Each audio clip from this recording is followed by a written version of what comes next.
Assalamualaikum warahmatullahi wabarakatuh. Bagaimana kabar anak solih-solihaku hari ini? Alhamdulillah, luar biasa. Allahu Akbar. Ya, tetap semangat dan semoga anak-anak selalu dalam lindungan Allah Subhanahu wa taala.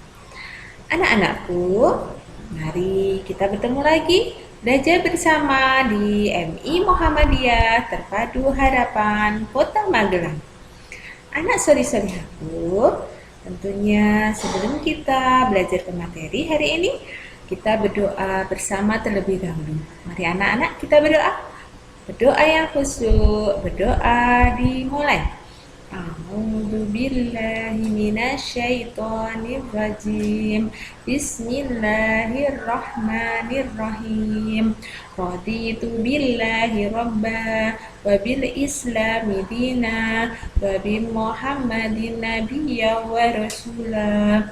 Rabbi zidni ilma warzuqni fahma. Amin. Terima kasih anak solih-solihaku. Semoga mengawali berdoa kita, anak-anak diberikan kemudahan dan kelancaran dalam menerima pelajaran. Anak-anak, tentunya Bu Guru ingatkan di pagi hari ini, anak-anak sudah melaksanakan sholat duha dan ngaji morning. Alhamdulillah, yang sudah, yang belum segera melaksanakan ya. Semoga ibadah kita di pagi hari ini diterima oleh Allah Subhanahu wa taala. Amin. Anak-anak, kita akan belajar tema 5 masih tentang cuaca di subtema 3 pembelajaran kelima. Yang pertama, kita akan mempelajari ayo mengamati. Di sini kita akan belajar tentang sebuah percakapan. Simaklah percakapan telepon antara Siti dan Lani. Lengkapilah kalimat yang rumpang dengan kata yang ada pada kota di bawah ini. Nah, anak-anak, kita akan belajar sebuah percakapan melalui telepon.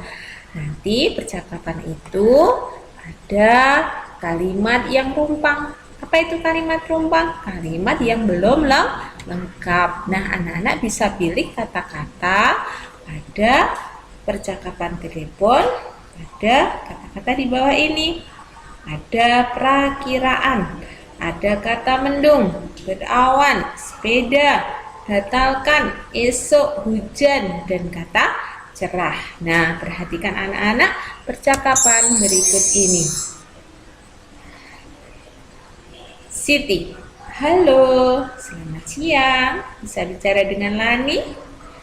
Lani menjawab, halo, iya ini Lani. Siapakah ini? Siti kemudian menjawab, hai Lani, ini Siti. Lani kemudian menjawab, hai Siti, ada apa? Siti menjawab lagi, Lani, aku baru saja menonton cuaca. Diperkirakan sore ini akan titik-titik dan titik-titik di daerah kita. Lani menjawab, oh iya, wah padahal kita berencana akan main titik-titik keliling kompleks sore ini. Siti menjawab, iya, sepertinya kita titik-titik saja rencana kali ini. Mungkin bisa kita lakukan titik-titik atau lain waktu. Aku khawatir setelah mendung akan turun titik-titik. Lani menjawab, baiklah Siti, tidak apa-apa. Kita lakukan lain waktu saat cuaca titik-titik. Siti, oke Lani, sampai jumpa besok di sekolah. Lani menjawab, sampai jumpa. Nah, anak-anak bisa mempraktekkan membaca sebuah percakapan. Dalam percakapan, anak-anak harus memperhatikan yaitu tanda baca. Ada tanda koma, tanda titik, tanda tanya, ataupun tanda seru. Nah, ketika kita memperhatikan tanda titik, kita harus berintonasi. Apa itu intonasi? Intonasi yaitu nada rendah atau tinggi ketika kita membaca. Misal ada tanda tanya, ini dibaca agak panjang, bisa bicara dengan Lani.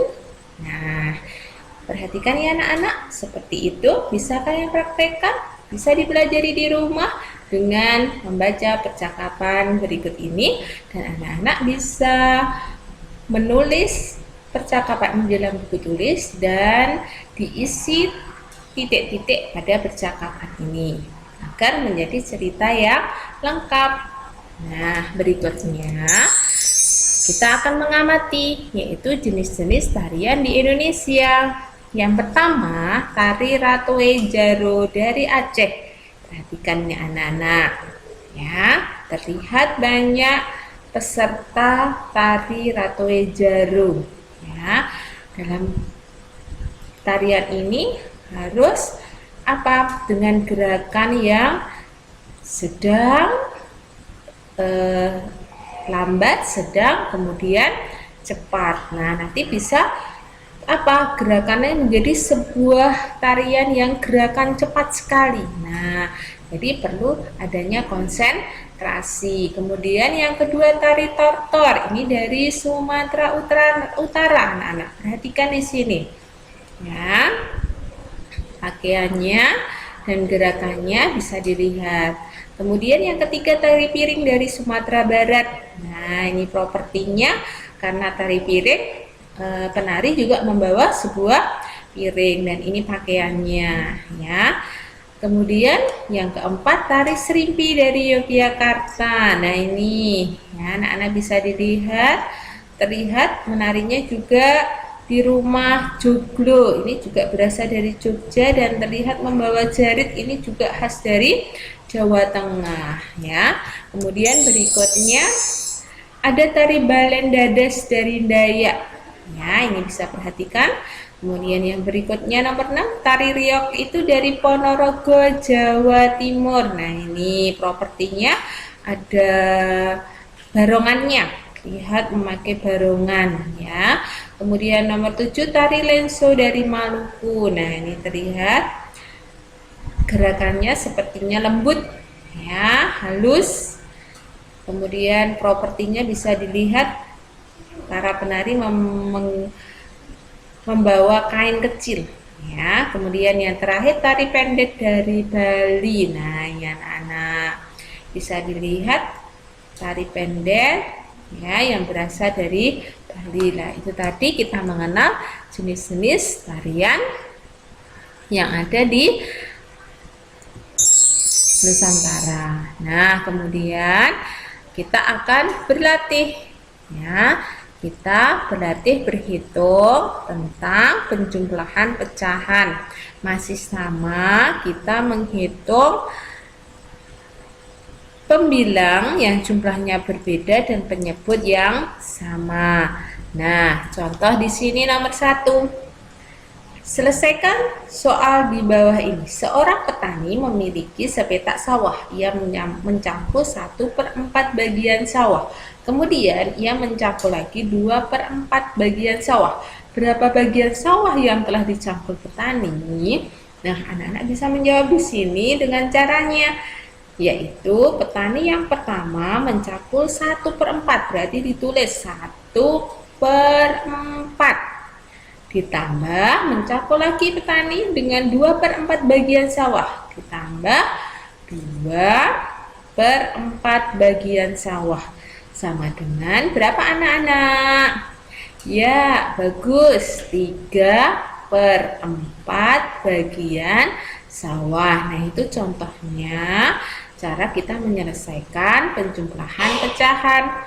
Berikutnya, anak-anak bisa mencoba membaca dan memahami soal cerita berikut ini ya. Nah, demikian belajar kita hari ini anak-anak. Semoga bermanfaat. Tetap semangat, jaga kesehatan dengan melakukan 3M. Memakai masker, sering mencuci tangan, dan menjaga jarak. Demikian dari Bu Guru, baca hamdalah bersama. Alhamdulillahirabbil alamin. Bu Guru akhiri. Assalamualaikum warahmatullahi wabarakatuh.